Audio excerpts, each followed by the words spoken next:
ත්‍රිකෝණමිතිය ගාන. ත්‍රිකෝණමිතිය ගාන කියන්නේ O level paper එකේ අනිවාර්ය ගානක්. අනිවාර්ය ගානක් කියන්නේ දෙක පත්‍රයට තමයි අයිති වෙන්නේ.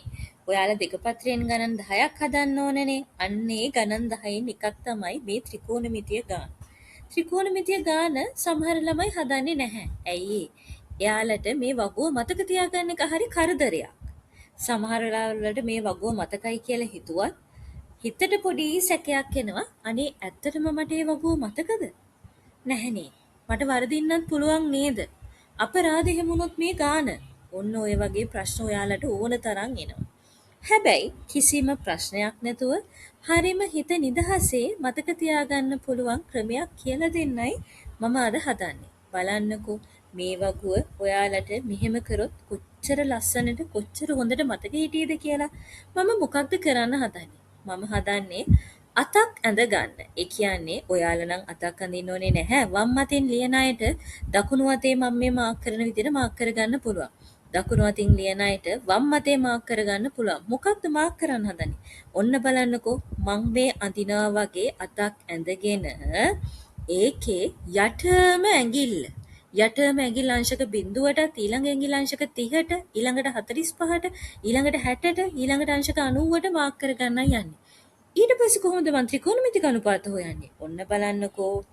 අපි යමු දැන් සයින් අනුපාතය හොයන්න. සයින් අනුපාතය හොයන්න යද්දී මෙන්න මෙහෙමයි හොයන්නේ. සයින් අනුපාතයෙන් කියන්නේ සලකන කෝණයට යටින් නැති. සලකන කෝණයට යටින් නැති ඇඟිලි ගණනෙහි වර්ගමූලය බෙදන්න ඕනේ දෙකෙන්. ඔයාලා දන්නවා මේ අනුපාත හැම එකක්ම භාගයක් විදිහට තමයි ලැබෙන්නේ. එහෙනම් සයින් අනුපාතය ගන්නෙ කොහොමද? සලකන කෝණයට යටින් නැති ඇඟිලි ගණනෙහි වර්ගමූලය බෙදන්න ඕනේ දෙකෙන්. තේරුණාද? හොඳට මතකයි නේද? සලකන කෝණයට යටින් ඇති ඇඟිලි ගණනෙහි වර්ගමූලය බෙදන්න ඕනේ දෙකෙන්. ඔන්න බලමුකෝ එහෙනම් අපි උදාහරණ සයින් බිඳුව. බිඳුවට යටින් ඇඟිලි කීයක් තියනවද? බිඳුවයි. එහෙනම් බිඳුවේ මූලය බෙදන්න ඕනේ කීයෙන්ද? දෙකෙන්. බිඳුවේ මූලය දෙකෙන් බෙදුවාම බිඳුවේ මූලය බිඳුවයිනේ. එහෙනම් බිඳුව දෙකෙන් බෙදුවාම කීයද? බිඳුවයි. ඒ කියන්නේ සයින් බිඳුව බිඳුවයි. අන්න බලන්නකෝ හරිම ලේසියි නේද? ඔන්න අපි බලමු තව එකක්. සයින් 30. 30ට යටින් ඇඟිලි කීයද? 30ට යටින් ඇඟිලි 1යි. එහෙනම් මූල 1 බෙදන්න ඕනේ දෙකෙන්. මූල 1 1යිනේ. 1 දෙකෙන් බෙදුවහම 1 දෙකෙන් 1යි. එහෙමත් නැත්නම් භාගයයි. ඒ කියන්නේ sin 30 භාගයයි. ඔන්න බලන්නකෝ. sin 45. sin 45. 45ට යටින් ඇඟිලි කීයද? 2යි. එහෙනම් මූල 2 බෙදන්න ඕනේ දෙකෙන්. ඔයාලා දන්නවා 2 ලියන්න පුළුවන් මූල 2 ගුණ කිරීම මූල 2 කියලා. එහෙනම් මූල 2 බෙදන්න ඕනේ මූල 2 ගුණ කිරීම මූල 2කින්. උඩයි යටයි මේ විදිහට මූල 2ට මූල 2 කැපිලා ගියාම අන්තිම උත්තරේ විදිහට ඉතුරු වෙන්නේ 1යට මූල 2යි. එහෙනම් sin 45 කීයද? 1යට මූල 2යි. ඔන්න බලන්නකෝ sin 60. 60ට යටින් ඇඟිලි කීයද? 60ට යටින් ඇඟිලි 3යි. ඒ කියන්නේ මූල 3 බෙදන්න ඕනේ දෙකෙන්. මූල 3 දෙකෙන් බෙදුවම sin 60 ලැබෙනවා. එහෙනම් sin 90. 90ට යටින් ඇඟිලි කීයද? 4යි. එහෙනම් 4 මූලය බෙදන්න ඕනේ දෙකෙන්. 4 මූලය අපි හැමෝම දන්නවනේ 2යි කියලා. 2 දෙකෙන් බෙදුවහම 1යි. එහෙනම් sin 90 1යි. අන්න බලන්නකෝ හරිම ලේසි නේද? කොහොමද මේ විදිහට cos අනුපාතය හොයන්නේ? cos අනුපාතයත් ওই විදියමයි. හරිම ලේසි. හැබැයි ඒකේ පොඩි වෙනසකට කියලා තියෙන්නේ ලවයට ලැබෙන්නේ සලකන කෝණයට ඉහළින් නැති ඇඟිලි ගන්නෙහි වර්ගමූලය. සලකන කෝණයට ඉහළින් නැති ඇඟිලි ගන්නෙහි වර්ගමූලය බෙදන්න ඕනේ දෙකෙන්. තේරුණා නේද? ඔන්න අපි බලමුකෝ කොහොමද මේක කරන්නේ කියලා.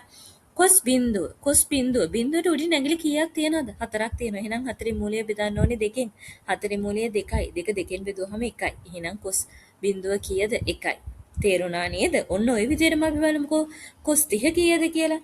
30ට උඩින් ඇඟිලි කීයද? 3යි. එහෙනම් මූල 3 බෙදන්න ඕනේ දෙකෙන්. එහෙනම් cos 30 කීයද? මූල 3 බෙදීම 2යි. ඊළඟට අපි බලමුකෝ cos 45. 45ට උඩින් ඇඟිලි කීයද? 2යි. එහෙනම් මූල 2 බෙදන්න ඕනේ දෙකෙන්. කලින් වගේමයි. දෙකමඩ ලියා ගන්න පුළුවන් මූල 2 ගුණ කිරීම මූල 2 කියලා. එහෙනම් මේ කියන්නේ මූල 2 බෙදන්න ඕනේ මූල 2 ගුණ කිරීම මූල 2කින්. ඔයාලට පේනවා නේද? මූල 2ට මූල 2ක් කැපිලා ගියාම අන්තිම උත්තරේ විදියට එන්නේ 1යට මූල 2යි. එහෙනම් අපි බලමුකෝ cos 60. 60ට උඩින් ඇඟිලි කීයද? 1යි. එහෙනම් මූල 1 බෙදන්න ඕනේ දෙකෙන්. මූල 1 දෙකෙන් බෙදුවාම භාගයයි. ඒ කියන්නේ cos 60 භාගයයි. එහෙනම් අපි ආපහු බලමුකෝ. cos 90. 90ට උඩින් ඇඟිලි කීයද? අනේ 90ට උඩින් ඇඟිලි එකක්වත්ම නැහැ. ඒ කියන්නේ මූල බිඳුව බෙදන්න ඕනේ කීයෙන්ද? දෙකෙන්. මූල බිඳුව කීයද? බිඳුවයි. බිඳුව දෙකෙන් බෙදුවහන් බිඳුවයි. ඒ කියන්නේ sin 90 කීයයි? සරි කොස් අනුව කියයිද බිඳුවයි තේරුණාද ඔය විදිහටම අපිට පුළුවන් ද tan අනුපාතය ගන්න ඕ පුළුවන් tan අනුපාතය කියන්නේ ඔයාලා දැනටමත් දන්න sin අනුපාතය බෙදීම cos අනුපාතය එහෙම මතක තියාගන්න අමාරුයි නම් මෙන්න මේ විදිහට මතක තියාගන්නකෝ tan අනුපාතය හම්බ වෙනවා සලකන කෝණයට යටින් නැති ඇඟිලි ගන්නෙහි වර්ගමූලය සලකන කෝණයට ඉහළින් නැති ඇඟිලි ගන්නෙහි වර්ගමූලයෙන් බෙදුවහම මොකක්ද ලවයේ විදියට අපිට හම්බ වෙන සලකන කෝණයට යටින් නැති ඇඟිලි ගන්නෙහි වර්ගමූලය. හරේ විදියට අපිට හම්බ වෙන්නේ සලකන කෝණයට ඉහළින් නැති ඇඟිලි ගන්නෙහි වර්ගමූලය. තේරුණා නේද? අපි එක උදාහරණයක් කරලා බලමු. ඔන්න බලන්නකෝ මම දැන් කරන්න හදන්නේ මොකක්ද දන්නවද? tan 30. 30ට උඩින් ඇඟිලි කීයක් තියනවාද? සරි අපිට ඕනේ 30ට උඩින් ඇඟිලි කීයද 3යි. එහෙනම් හරයටම මම දානවා මූල 3. 30ට යටින් ඇඟිලි කීයද? 1යි. එහෙනම් ලවයට දානවා මම මූල 1. ඒ කියන්නේ මූල 1 බෙදන්න ඕනේ මූල 3ෙන්. තේරුණාද? ඒ කියන්නේ 1 යට මූල 3යි. අන්න බලන්නකෝ tan 30 1 යට මූල 3යි නේද? ඔය විදියටම ඔයාලට පුළුවන් අනිත් ඒවත් ඉදිරිපත් කරලා බලන්න. ඒ කියන්නේ ගණන් හදලා බලන්න. ලැබුණොත් හරිම සතුටුයි. අනිත් අයටත් බලා ගන්න ෂෙයා කරන්න.